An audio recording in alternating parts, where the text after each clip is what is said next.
शारदीय नवरात्रि के तीसरे दिन मां दुर्गा के तीसरे स्वरूप मां चंद्रघंटा की पूजा अर्चना की जाती है। साथ ही उनके निमित्त व्रत उपवास रखा जाता है। इस दिन साधक का मन मणिपुर में अवस्थित रहता है।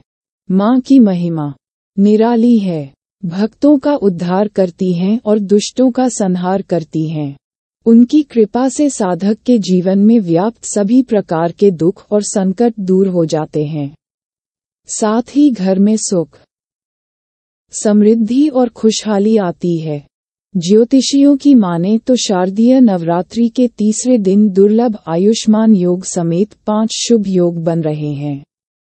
इन योग में मां दुर्गा की पूजा करने से साधक को अक्षय फल की प्राप्ति होती है। आइए योग और शुभ मुहूर्त जानते हैं। शुभ मुहूर्त पंचांग के अनुसार शारदीय नवरात्रि की तृतीया तिथि 18 अक्टूबर को देर रात 1:26 तक है। इसके पश्चात चतुर्थी तिथि प्रारंभ होगी।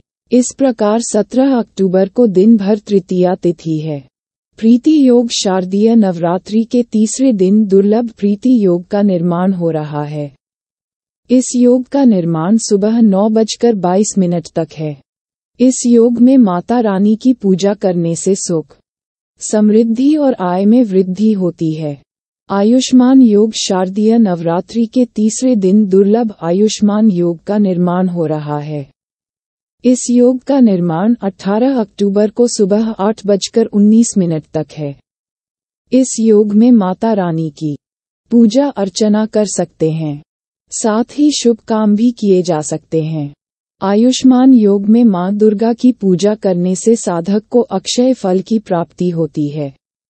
रवि योग नवरात्रि के तीसरे दिन रवि योग का भी निर्माण हो रहा है।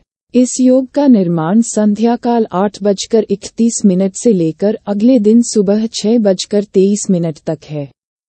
इस योग में मां की पूजा करने से साधक को शुभ फलों की प्राप्ति होती है। करण शारदीय नवरात्रि की तृतीया तिथि पर तैतिल और गर करण का निर्माण हो रहा है। ज्योतिष तैतिल और गर करण को शुभ मानते हैं।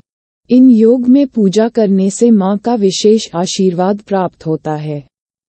सूर्योदय और सूर्यास्त का समय सूर्योदय सुबह 6:23 पर, सूर्यास्त शाम 17:50 पर। पंचांग ब्रह्म मुहूर्त 4:42 से 5:33 तक। अभिजीत मुहूर्त 11:43 से 12:29 तक। विजय मुहूर्त दोपहर 2:01 से 2:47 तक। गोधूली मुहूर्त शाम 5:50 से 6:15 तक। निशिता मुहूर्त रात्रि 11:41 से 12:32 तक। अशुभ समय राहु काल दोपहर 2:58 से 4:24 तक। गुलिक काल दोपहर 12:06 से 1:32 तक। दिशा शूल उत्तर।